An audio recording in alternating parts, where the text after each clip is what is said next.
Praise లాడమ్మా. Good morning. ప్రభువైన యేసుక్రీస్తు నామంలో ఈ ఉదయకాలపు శుభవందనాలు మీ అందరికీ చెల్లిస్తున్నాను. ఎలా ఉన్నారు? బాగున్నారమ్మా అందరూ? మీరందరూ బాగుండాలని ప్రతిరోజు ప్రార్థన మీరు చేస్తున్నారు, నేను చేస్తున్నాను. మనందరి ప్రార్థన దేవుడు ఆలకించి ఆయన కార్యము చేయునుగాక. స్తోత్రం, హల్లెలూయా. దేవుడు మన జీవితంలో గొప్ప అద్భుతమైన కార్యమును చేయగలిగిన దేవుడు. ఎంత గొప్ప దేవుడు. మీకు కూడా నాకు ప్రైజ్ రాడు చెప్తుందని నేను చూస్తున్నాను. మీ అందరికీ వందనాలు కలుగునుగాక. దేవునికి స్తోత్రం. ఎండాకాలం ప్రభు మనతో ఉన్నాడు కదా. ఈరోజు నిన్న ఆదివారం కదా, మందిరానికి వెళ్ళారా? అందరూ ప్రభుని స్తుతించారా, ఆరాధించారా? మనమందరం ఎక్కడ ఉంటే అక్కడ దేవుని కొరకు మనం ఖచ్చితంగా వెళ్ళాలి, ఆరాధించాలి, స్తుతించాలి. కానీ మన ఆత్మీయ తల్లిదండ్రులు మాత్రం మన జీవితంలో ఎప్పటికీ వారిని మనం మర్చిపోవద్దు. దేవునికి స్తోత్రం. నీ సొంత సంఘమును ప్రేమించాలి, నీ సొంత కాపరిని ప్రేమించాలి. దేవుడిది చేస్తున్నటువంటి మన జీవితంలో గొప్ప కార్యం. ఆమేన్, హల్లెలూయా.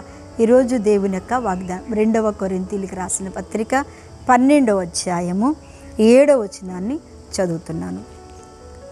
నాకు కలిగిన ప్రత్యక్షతలు బహు విశేషముగా ఉన్నందున నేను అత్యధికముగా హెచ్చిపోకుండా నిమిత్తము నాకు శరీరంలో ఒక ముళ్ళు. దేవునికి స్తోత్రం. పౌలు గారు ఎన్ని సంఘాలు రాశారు కదా. ఎంత పరిశుద్ధుడు, ఎంత సమర్పించుకున్నాడు. దేవుని బిడ్డలారా, ఆయన జీవితం అంతా కూడా దేవునికి సమర్పించుకుని త్యాగపూర్వకంగా, ప్రార్థనాపూర్వకంగా దేవుని చేతిలో సమర్పించుకున్నవాడై దేవుని కొరకు అంకితం చేయబడి ఎన్నో పనులు చేస్తూ, ఎన్నో ఓర్చుకుంటూ, ఎన్నో సహిస్తూ ఆయన కాడిని మోస్తున్న ఆయన జీవితంలోనంట ఒక ముళ్ళు ఉంది అని చెప్తున్నాడు. ఇక్కడ ఆయన చెప్తున్న మాట ఏంటంటే, ఆయన జీవితంలో ఒక ముళ్ళు ఉంది. నాకు కలిగిన ప్రత్యక్షతలు. ఎన్ని వరాలు కలిగి ఉన్నాడంటే, ఎన్ని ప్రత్యక్షతలు కనబడ్డాడంటే, అసలు ఎన్ని అద్భుతమైనటువంటి రీతిలో ఆయన దేవుని చేత బలంగా వాడబడుతున్న ఒక గొప్ప మామూలు ప్రవక్త కాదు, దైవజనుడు కాదు. ఆయన నిజంగా ఆయన సంఘాలను స్థాపించాడు, సంఘాలను క్రమ పద్ధతిలో పెట్టాడు. సంఘాలు పరలోక రాజ్యానికి తీసుకెళ్ళడానికి సంఘంలో ఉన్న ప్రతి ఒక్క బిడ్డను కూడా ఆయన అనేకమైన రీతుల్లో వాళ్ళను ఏం చేశాడట, తయారు చేశాడు. బెత్తం కూడా పట్టుకున్నాడు. దేవునికి స్తోత్రం. మనం చెప్తే లోబడే మనస్తత్వం ఎవరికైతే ఉంటుందో వారు బహుగా దీవించబడతారు. ఏ మనస్తత్వం ఉండాలండి? సంఘాలకి ఆయన ఏది చెప్పినా, ఏది బోధించినా అందరూ లోబడ్డారు. కాబట్టి దేవుని చూస్తూ, పౌలు గారిని చూస్తూ ఆ యొక్క సిలువలో వాళ్ళు ఆ యొక్క లోకంలో నిలిచి ఉండటం ప్రయత్నించారు. అలాగే ఇక్కడ చెప్తున్నాడు ఆయన, ఎన్నో వరాలు ఉన్నాయి, కానీ నాకు బహు విశేషముగా ఉన్నందున నేను అత్యధికముగా హెచ్చిపోకుండా నిమిత్తము నాకు శరీరములో ఒక ముళ్ళు. దేవుని బిడ్డలారా, నిజంగా మనం ఎంత పైకి వెళ్తామో, ఎంతగా దేవుడు దీవిస్తాడో, ఎంతగా ఆశీర్వదిస్తాడో అంతగా మనం హెచ్చింపు జీవితాన్ని కలిగి ఉంటాం. ఈ రోజుల్లో కూడా మనం చూస్తూ ఉన్నాం. సామాన్యంగా ఉన్నప్పుడు మనం ఒకలాగా ఉంటాం, ఏమీ లేనప్పుడు ఒకలాగా ఉంటాము, ఏమీ భక్తి లేనప్పుడు ఒకలాగా ఉంటాం. భక్తిలో పెరుగుతూ ప్రభు పిలుపులోకి వస్తూ ఆయన కొంచెంగా మనల్ని ఆశీర్వదించటం ప్రారంభించినప్పుడు మన ప్రవర్తన మారిపోతుంది, మన వేషధారణ మారిపోతుంది, మన ఆలోచనలు మారిపోతాయి. మన యొక్క ఏంటంటే జీవిత విధానము పూర్తిగా మారిపోతుంది. అందుకని దేవుడు ఇక్కడ పౌలు గారు చెప్తున్నాడు, అలా హెచ్చిపోకుండా, అలా మారిపోకుండా, అలా శాపగ్రస్తుని కాకుండా, అలా భ్రష్టుని అయిపోకుండా, అలా నేను యొక్క మరి ఇదేంటి అపవిత్రాత్మకు లోను కాకుండా దేవుడు నా శరీరంలో ఒక ముళ్ళు ఉంచాడు అని చెప్తున్నాడు. నిజంగా ఆ ముళ్ళు దేవుడు ఎందుకు ఉంచాడట?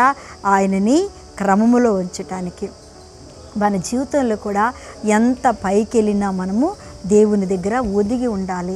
రెండోది, ఎంత వందల వేల ప్రజల మధ్యలో, లక్షల ప్రజల మధ్యలో మనల్ని నిలబెట్టినా మనము హెచ్చిపోకూడదు. అబ్బా, నా వాక్యముని బట్టి ఒకడు, నా ప్రార్థన బట్టని ఒకళ్ళు, నాతో వారి అద్భుతాలు జరగటం బట్టని ఒకళ్ళు అలా దేవుడు ఉంచొద్దనే పౌలు గారి జీవితంలో ముళ్ళు పెట్టాడు. మనం కూడా దేవుని బిడ్డలరా, ఎందుకు దేవుడు మనకు ముళ్ళు పెట్టాడో, ఏ విషయంలో ముళ్ళు పెట్టాడో, మనం ఎక్కువలా కూడా ఎక్కడో లోపాలు ఉంటాయి, ఎక్కడో చోట పొరపాట్లు ఉంటాయి.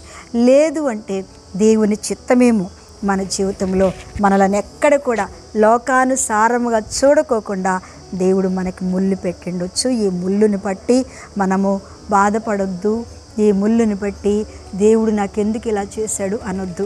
అందుకేనంటున్నాడు, నా శరీరంలో ఒక ముళ్ళు. నిజంగా దేవుని బిడ్డలారా, శరీరంలో ముళ్ళు పెట్టొచ్చు, ఆత్మలో ముళ్ళు పెట్టొచ్చు, ఆర్థికంలో ముళ్ళు పెట్టొచ్చు, కుటుంబంలో ముళ్ళు చూడండి, కొంతమంది కోటీశ్వరులు మనం చూస్తూ ఉంటాం కదా. ఆ కోటీశ్వరులు ఎంత అంటే పడగలెత్తి ఉంటారు. కానీ కొద్ది రోజుల్లో మనం చూస్తే పలానా కోటీశ్వరుడు ఆత్మహత్య చేసుకున్నాడని, పలానా కోటీశ్వరుడు చచ్చిపోయాడని, ఊరేసుకున్నాడని, విషం తాగాడని, పలానా కోటీశ్వరుడు చచ్చిపోయాడని మనం వింటూ ఉంటే దానికి కారణాలు ఏంటి అంటే మనం చెప్తాం, వాళ్ళ కోటీశ్వరుల వెనక వాళ్ళకున్న అప్పులు, లోన్లు ఎన్నో ఉంటాయి. దానివలన తట్టుకోలేక ఆ ప్రెజర్ వలన వాళ్ళు చచ్చిపోతున్నారు. మనమైతే దేవుని కృపయందు ఏ ముళ్ళు పెట్టగలిగినా శక్తి కలిగిన దేవుడు మనతో ఉన్నాడు. ఈ వాక్యం వింటున్న దేవుని బిడ్డ, నీ జీవితంలో దేవుడు ఏదైనా ఒకవేళ ముళ్ళు పెట్టాడా?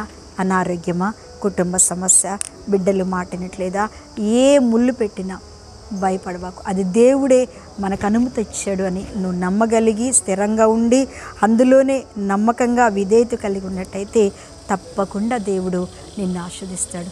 తప్పకుండా దేవుడు నిన్ను దీవిస్తాడు. అటువంటి కృప దేవుడు మనందరికీ దయచేయనుగాక. ఆమేన్. ప్రార్థన చేద్దాం. పరిశుద్ధుడా, మహిమ కలిగిన తండ్రి, స్తోత్రములు నాయన.